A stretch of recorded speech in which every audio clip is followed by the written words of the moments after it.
Catching them. I mean, who you guys got in this game? I have Pittsburgh winning the game. I just think they have the great formula of playing defense and running the ball. It's old Pittsburgh still a football, not that kind of game when Ben Roethlisberger was a quarterback and they forced to throw the ball. So I'm going with Pittsburgh. I'm going to go with the Ravens, and here's why. I think both of the teams. Well, Pittsburgh's defense is clearly superior to Baltimore's defense, but I think that Baltimore's defense will, elevate their game to this game because it's a division rival. But the thing that will put Baltimore over the top would be their passing game this year. In years prior, they didn't have a go-to wide receiver. Now they have Anquan Boldin. Yeah, and we know that you picked him up on your fantasy. We know that's your cousin, Wally. Yeah, that's your cousin. Yeah, we know. But I think he got his jersey hanging up right now. I think ultimately Anquan Boldin will be the deciding factor that'll put the Baltimore Ravens over the top. What y'all you, Ron? I'm looking at the Ravens winning this game. Close game like they are. 13-10, 10-7. Might be a safety involved too.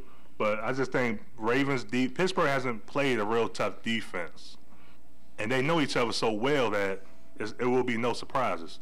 Charlie Batch is the quarterback. Charlie Batch is gonna make some mistakes. He played against Tampa last year. Well, I'm gonna stick with you guys and go with Baltimore, and the reason why is Charlie Batch is playing quarterback, and I don't think he's gonna bring the intangibles that Big Ben would bring in a game like this. I mean, I think it's going to be a close game. I think the Ravens are going to find a way to generate a little bit more with their rushing, because even though Ray Rice is banged up knee a little bit, we'll find out later in the week if he's going to play. But I think it's going to be pretty much a defensive game. We're talking 13-10 type numbers here, but I'm going to go with the Baltimore Ravens, though. But another game we got going on, though, New England, Miami. I mean, we got Chad Henne, Tom Brady. I mean, Miami played a good game Sunday night against the Jets. They weren't able to pull it out, but I mean, this is a big game, though. I mean, usually Miami's gave New England fits over the last few years, though. So, what direction you guys see this game going in? This is this tough one, but I'm gonna say New England, since Tom Brady is my fantasy quarterback. I think offensively, he's not Wills yet. No, not yet. Will? We talk about that. But no, I just think too many weapons. They'll be able to spray out Miami's defense, hit the tight ends, hit the slots. I'm going to agree with Ron. I think New England's going to pull this out for the same reason. I think the New England is spread Miami's defense. Miami's corners have shown to be vulnerable, especially with speed guys like a guy like Randy Moss who can stretch the field. And then you have Aaron Hernandez on top of that. And also you have Wes Walker. I'm going with Miami. I think you'll have the Wildcat running wild, and you'll have Brandon Marshall finally explode continue his momentum with the last game against the Jets. I'm going to stick with you, though, Wally. New England has always traditionally struggled in Miami. I mean, that's even when Miami sucked. I mean, New England's always struggled when they go down to Miami. I'm going to go with Miami. I think they're going to pull it out this week. I got Brandon Marshall going loose on whoever they got checking him, because, I mean, he's kind of upset what happened last week. They didn't go to him for that game-winning touchdown. And I got Ronnie Brown in one of my leagues, so you need to step your country up and give me some points, because I need to win. I need to keep this win going, because I can't have little brother beating me. So, but I'm going with Miami. Seems like we split on this, though, but we about to hop into that commercial break. When we get back, we talking, why don't you say it over there, Will? Fantasy football. Fantasy football, where I'm still the reigning champion. But you ain't win this week. But everybody's excited to beat the champion. I'm up here. You guys are down there. You're all coming for me. You're all shooting for me. You're coming for me. I'm that one who has the target on his back. Thank you, Junior. Who's your daddy? Well, we hop into that commercial break. We're going to talk that fantasy football. Hello, I'm Dr. Regina Benjamin, United States Surgeon General. For many Gulf Coast residents, the oil spill is a life-changing event. A disaster like this can take a personal and financial toll and leave you feeling sad, angry, depressed, or simply stressed. If these feelings persist and interfere with your daily functioning, it is important to seek help for yourself or for someone you care about. In Louisiana, call 866-310-7977. That's 866-310-7977. I'm not afraid. Yeah. It's been a ride. Welcome back to the Urban Sports Scene, man. We talking that fantasy football. I don't even know where to start. I beat Junior this week. You know what? I got a little brother and I got Junior. It was kind of, you know what? It's going to be on. I got one down, one to go, but fantasy football, we had some people they got through this week. Big games from some folks, bad games for others. I mean, while you talked about Roy Williams earlier, I mean, you want to elaborate on them? Anybody against the Houston Texans defense, would have been a good pick in terms of wide receivers. I think, their secondary is a young secondary, so if you would have had a Roy Williams, who we all know is on the free agent wire, you would have been the smartest dude out there. Yeah. Or girl, can't discriminate. Excuse me. What about you, Will? I mean, you had a good pickup. You picked up Austin Collie this week. You had a good game. I had picked up Austin Collie, and I picked up Lewis Murphy. Those two guys came through. They had don't forget Kyle Orton. Yeah, had Kyle Orton. I picked up Orton too. He had a very strong performance this week. I still came up a little short, but you know, like I said, I'm the champ. Jeff is excited because he can say he beat a champion. So you know. I must say, I'll get big up to Brian Stewart. He beat me again. This streak is gone crazy right now. I have to say, I have the same amount as victories over Brian as he has championships. So, Brian, congratulations on that. That's a nice subliminal body shot right there. Good subliminal body shot. But anyway, in terms of my leagues, I haven't had the same championship form I had week 1. But your players not performing? They're not. I mean, they're performing, but I'm playing against the wrong people. I don't know what's going on. I mean, my ESPN league, I finally got a W, so I'm 1-2. You know, I had to thank big ups to Randy Moss and Santana Moss, the Mosses. I really appreciate that.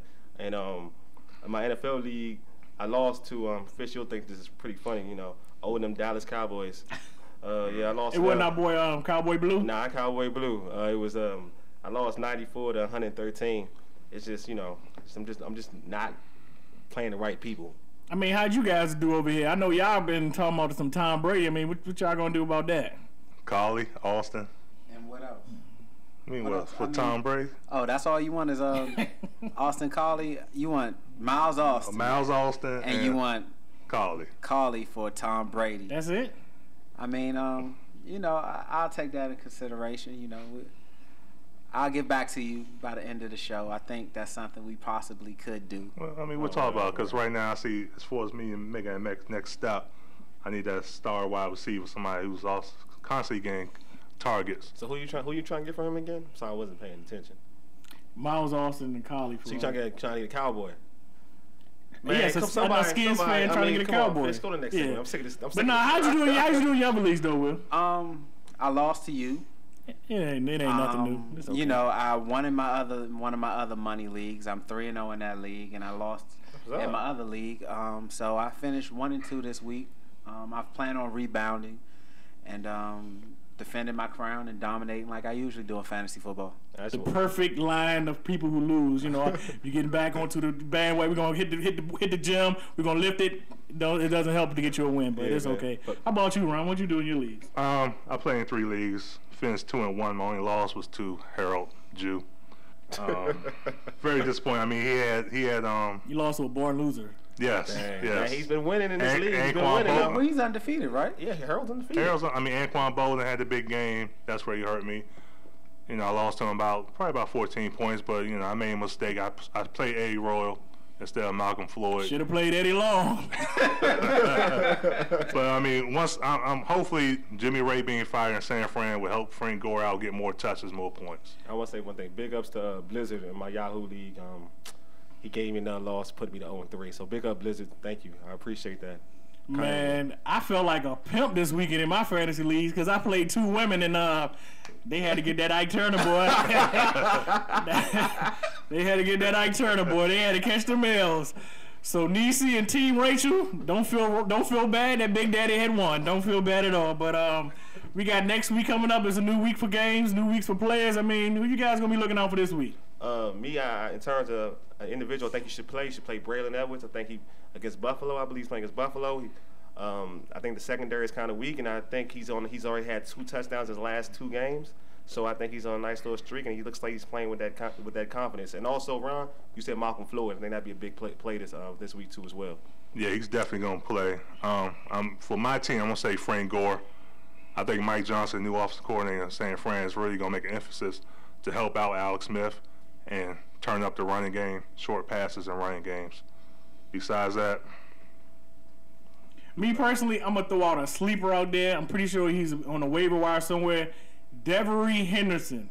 Because New Orleans plays Carolina, and I got them chucking the ball a lot. And I got Devery Henderson probably scoring a big touchdown. He probably only catch like 2-3 passes, but I got one of them being a long touchdown. So if you want to take a shot, you know, take one to the head, look out for Devery Henderson. I got him. Why don't you, Will? As far as sleepers, let me see. I wouldn't say sleepers. It's people to take a look. I mean, players you want to take a look at next week.